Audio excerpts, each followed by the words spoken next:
Hey everyone, this is Pete. Welcome back to Atari A to Z, a series of short playthroughs of Atari 8-bit games, some of which I grew up with and some of which are new to me. Today is kind of hard to say really, because we had a copy of this, but I don't recall ever being able to successfully load it on our computer. Although I do also remember seeing it being played at one point. Maybe it was on one of the older Atari computers before I really started getting into gaming on the computer when we were using the Atari 800 XL and the 130 XE. Perhaps this worked better on the Atari 400 on our version. But regardless, I am familiar with it from its arcade version and its NES port as well. This is Track and Field by Konami, originally published in 1983. This port to the Atari 8-bit came out in 1984, a year later. And it's actually a pretty good port as well. So, let's take a look. Track and Field, most of you are probably familiar with by now, is a multi-sports Olympic-style game in which you work your way through a series of different events, mostly by waggling the joystick as fast as you can. In this case, I'm using a gamepad, so it actually feels like it might be slightly easier than using the joystick, as in the original version. So we start with the 100-meter dash, then we move on to the long jump.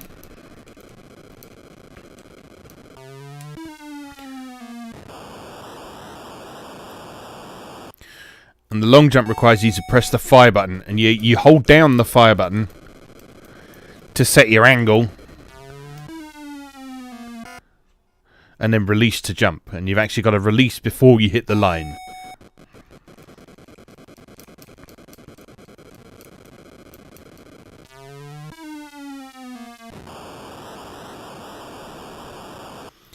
So that takes a little bit of getting used to, but there we go. Qualified.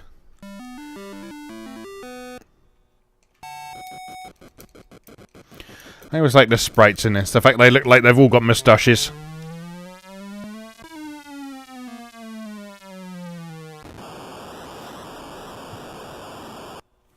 This is the javelin, obviously.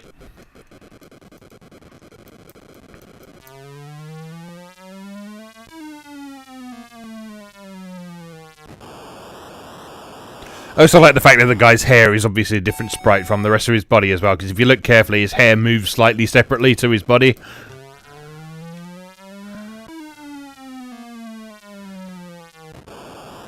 Quite entertaining. Alright, what is next? Oh, hurdles.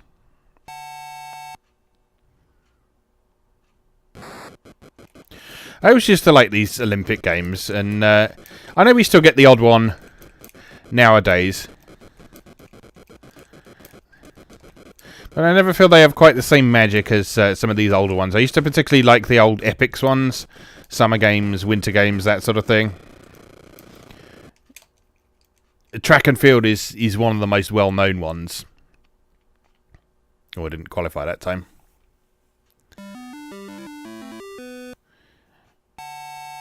Okay, hammer throw. How does this work? Build up speed. And release. I didn't really know what I was doing there, but that worked quite nicely. Wiggle, wiggle, wiggle, wiggle, wiggle, wiggle.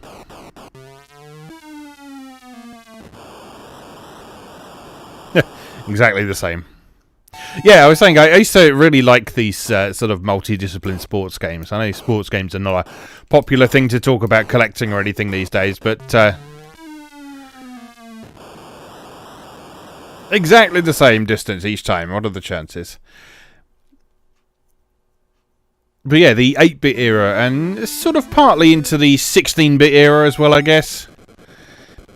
It was a good time to be a fan of these games, just because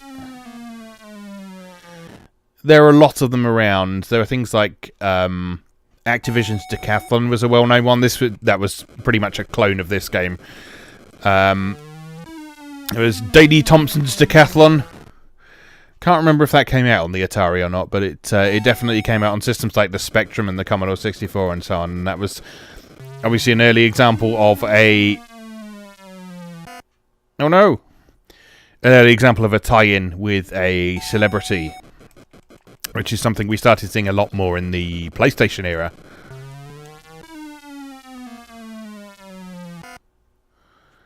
Although on the Atari we did also have things like Jockey Wilson's darts, so I guess that counts as the same sort of thing.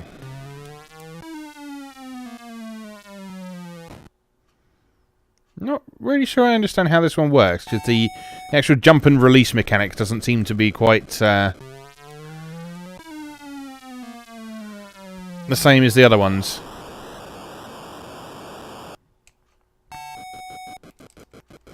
You almost seem to set the angle in mid-air.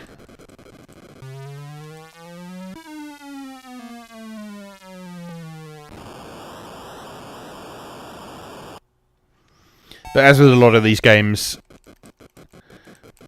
so once you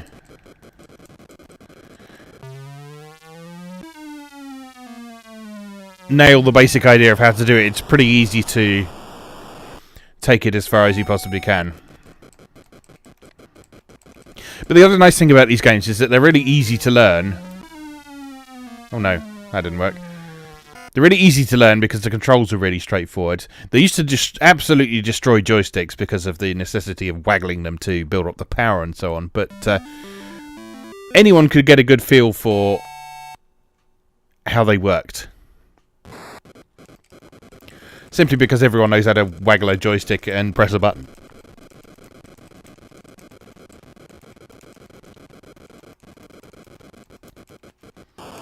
That just 100-meter dash again. Am I just going round and round these same events? I think I am, aren't I?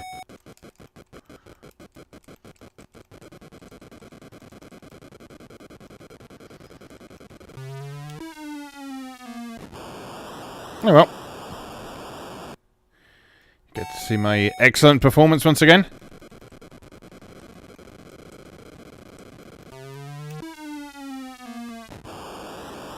Ooh. Pushing up against the world record on that one.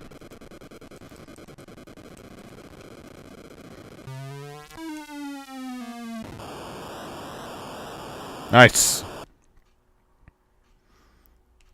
Yeah, I forget exactly how the game structure worked on this one. I have a feeling you were supposed to meet the qualifying grade on each one, otherwise you'd lose a life in the arcade version, I think.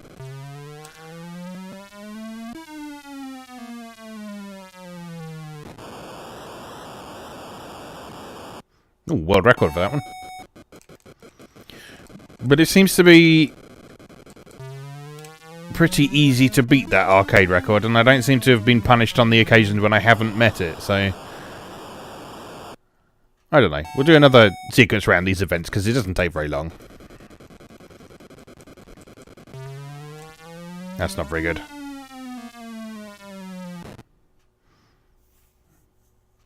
First throw, clearly the best there. Will it record my world record?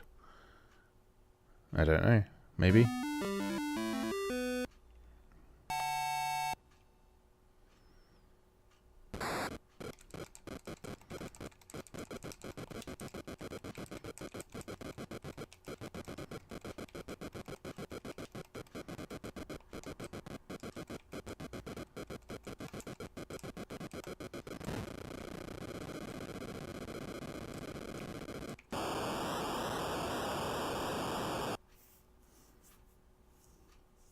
Yeah, there we go. Game over. So I've run out of lives. Okay, anyway, so that is Track and Field, originally by Konami for the arcades and then ported to all sorts of platforms. This is the Atari version from 1984. Hope you enjoyed that. Thank you very much for watching, and I'll see you again next time. Thanks for watching. If you enjoyed this video, please help out the channel by leaving a like or a comment and subscribing. New episodes of Atari A to Z are on Tuesdays and Atari ST A to Z on Thursdays. Check out atariatoz.wordpress.com for a full archive. Do please also check out my other projects moegamer.net, where I explore Japanese and Japanese-inspired games from yesterday and today, and videopackgames.wordpress.com, which aims to catalogue a small but well-formed library of the Philips G7000 video pack computer, also known as the Magnavox Odyssey 2. You can also support my work on Patreon or buy me a coffee. You can find links to do both down in the video description. Thanks again, and I'll see you next time.